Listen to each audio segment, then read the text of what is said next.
Hello friends, HSC education में एक बार फिर आपका स्वागत है। और जो मैं ये आज डिस्कस करूँगा, today I will discuss about the most important topic, that is the welding and cutting. जो वेल्डिंग होती है उसके साथ में कटिंग शब्द जुड़ा हुआ है। तो वेल्डिंग क्या है? The joining of the metals process.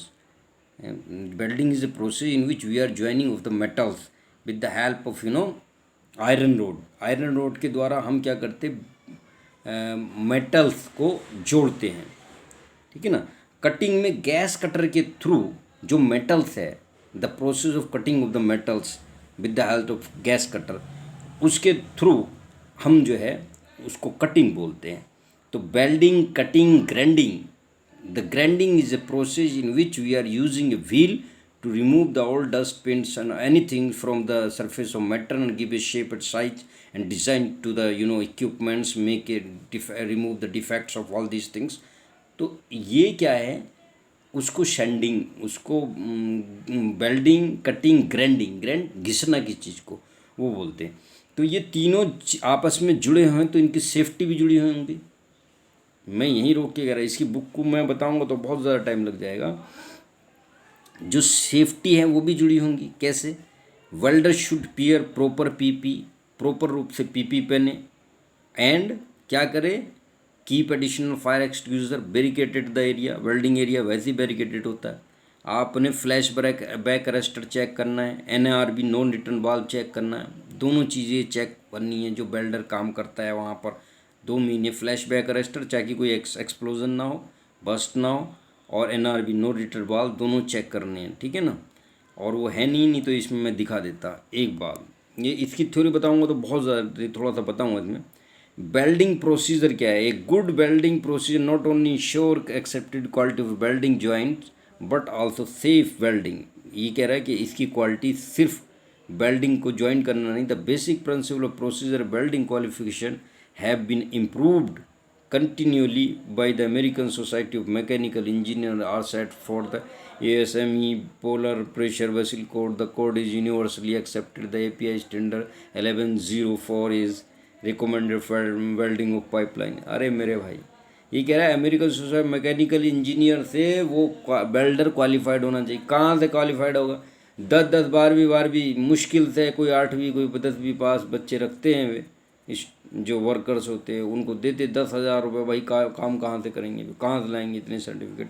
मेरे सामने कई वेल्डर ऐसे प्रॉब्लम में रहे। Person in charge of the execution of welding jobs must make sure particularly on legs and super structure of installation pipeline vessels and material being used has prior approval of competent authority। और इनके जो है, इनका जो biodata approved हो वो भी competent authority के द्वारा होना चाहिए।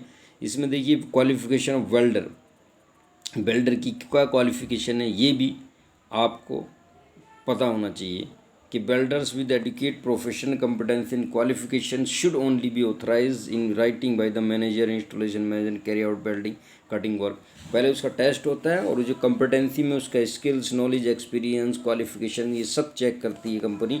लेकिन मेरे भाई कंपनी को सबसे कम पैसे देने पड़ का वाला वेल्डर चाहिए, जिस पे ज़्यादा पैसे ना खर्च करे वो वेल्डर वो रखता है। और specially welder in offshore are duly approved by the certified surgeon. Communication in this regard with base should be maintained so as to get work done is of desired quality।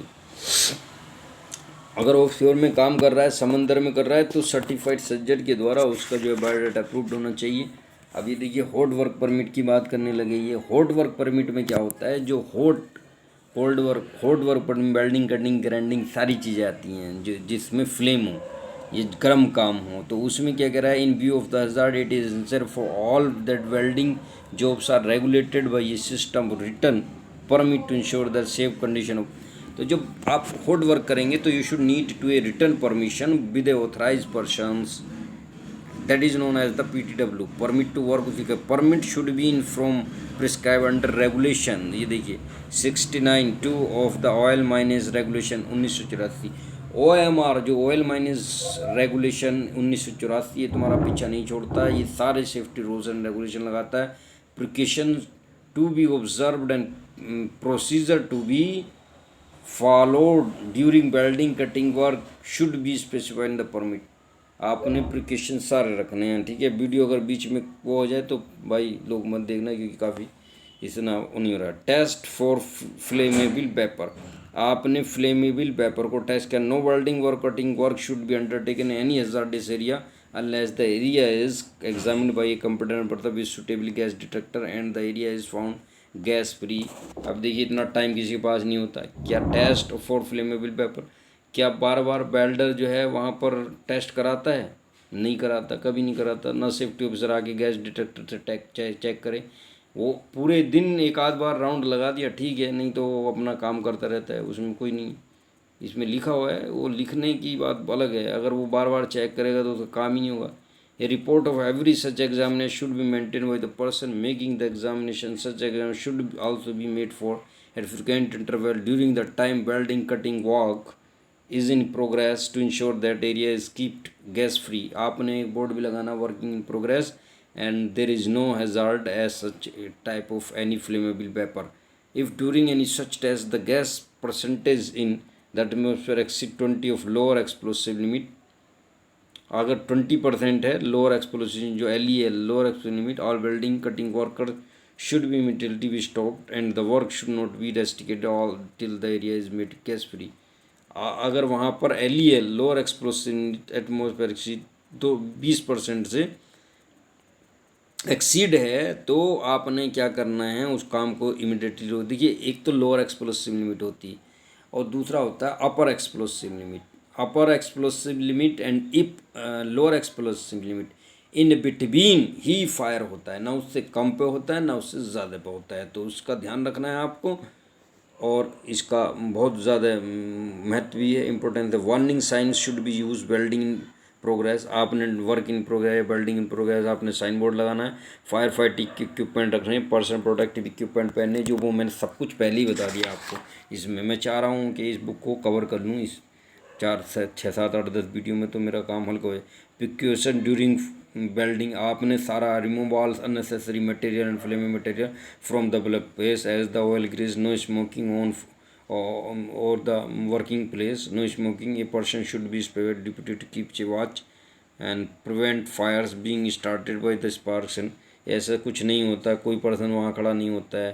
Gas cylinder should be secured in upright, gas cylinder आप रख सकते हैं upright position में। Gas cylinder should be handle strictly accordance in manufacturer instruction and cylinder should not be taken to vessels confined space.